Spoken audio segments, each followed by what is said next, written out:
Welcome to The Explainer. Today, we're going to peel back the layers of a place you might only know from crossing a bridge or, seeing signs for an industrial park. We're digging into the deep, complex, and honestly fascinating history of Brighton and Bridgewater, Tasmania. Okay, let's just dive right in. What you're looking at here is the modern heart of southern Tasmania's entire logistics and transport network.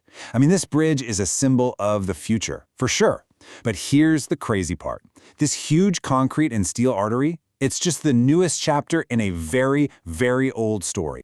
So you have to ask, how did this happen? How did this one particular crossing, this patch of land, go from being, something completely different, into the strategic hub that has shaped so much of the island's history? To answer that, we've got to dig down, starting with the very thing that defines the area. Right, let's peel back that first layer of history. The story of this place is, and I mean this literally, a tale of 5 different bridges. It's a constant cycle of reinvention, happening right here at this critical crossing of the River Derwent. What's so cool about this is how you can actually see Tasmania's own technological journey right here.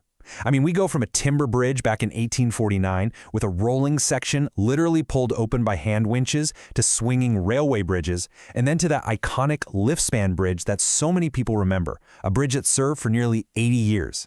Each one was a solution to a brand new problem. First road, then rail, then way heavier traffic, all leading up to the massive project we see today. For over 175 years, this crossing has been an absolutely non-negotiable link.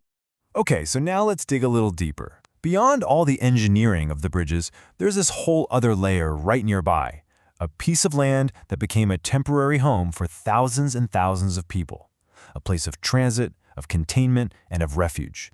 I'm talking about the Brighton Army Camp. This place was like a revolving door of 20th century history. It's incredible. It actually started as Tasmania's very first airfield in the 20s. Then, boom, it completely transforms into a major training base for thousands of soldiers in World War II. After the war, its purpose just shifts again, housing Italian prisoners of war, then refugees from Europe, then victims of the devastating '67 bushfires, and finally Kosovar refugees in 1999.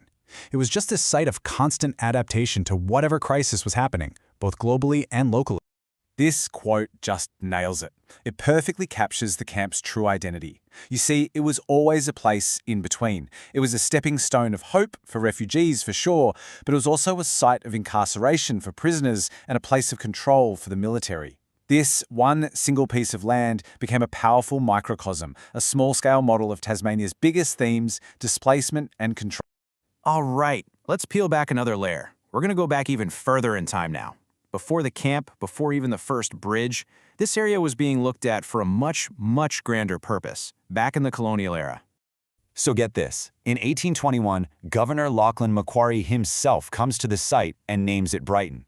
And for a brief, really fascinating moment, it was seriously in the running to be the future capital of the entire colony. Its strategic inland location on the main road just seemed perfect for a centralized government. But, that dream didn't last long. So why did Hobart win out? Well, it all came down to the water. Simple as that. Hobart had the deep water port, which was absolutely essential for the British Empire's massive global shipping economy. Brighton, being inland, just couldn't compete. So its destiny was sealed, not as a capital of commerce, but as a hub of containment, a military post to manage convicts and control the interior. And now we reach the bedrock. This is the deepest, the oldest, and by far the most profound layer of this landscape's history. It's a story that began long before any governor set foot here, long before any bridges or barracks were even a thought in someone's mind. The river that flows through this valley is known as Kutalena in Palawakani. For millennia, it was the home of the Mumarimana people, a band of the Oyster Bay tribe, and it actually formed a crucial boundary between their territory and the Big River tribe to the west. Just stop and think about that number for a second. 42,000 years. Archaeological evidence found right there in the Jordan River levee shows a continuous human presence stretching back that far.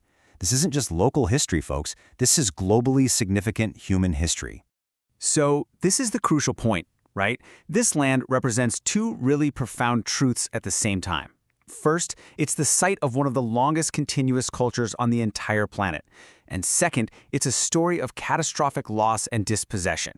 This quote really captures the weight of that history and the enduring connection that Aboriginal people still feel to this place today. So let's circle all the way back to the present, back to that new bridge we started with. Now, when we look at this modern landscape, we can't see it as a blank slate anymore. We see it through all the incredible layers we've just uncovered together.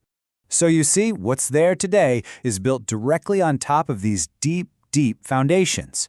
The modern engine sits on a former military hub, which sits on a failed colonial capital, and all of it rests on an ancient cultural landscape stretching back 42,000 years. It's all there. So I guess the main takeaway from all of this is that this area is just so much more than an industrial park or a commuter town. It is a landscape that holds millennia of human stories. Stories of resilience, of ambition, of conflict, and of hope. And that really leaves us with a final thought, doesn't it? As we keep building for the future, putting up new bridges and new warehouses, what's our responsibility to acknowledge and respect every single one of those layers of history that lie right here, directly beneath our feet?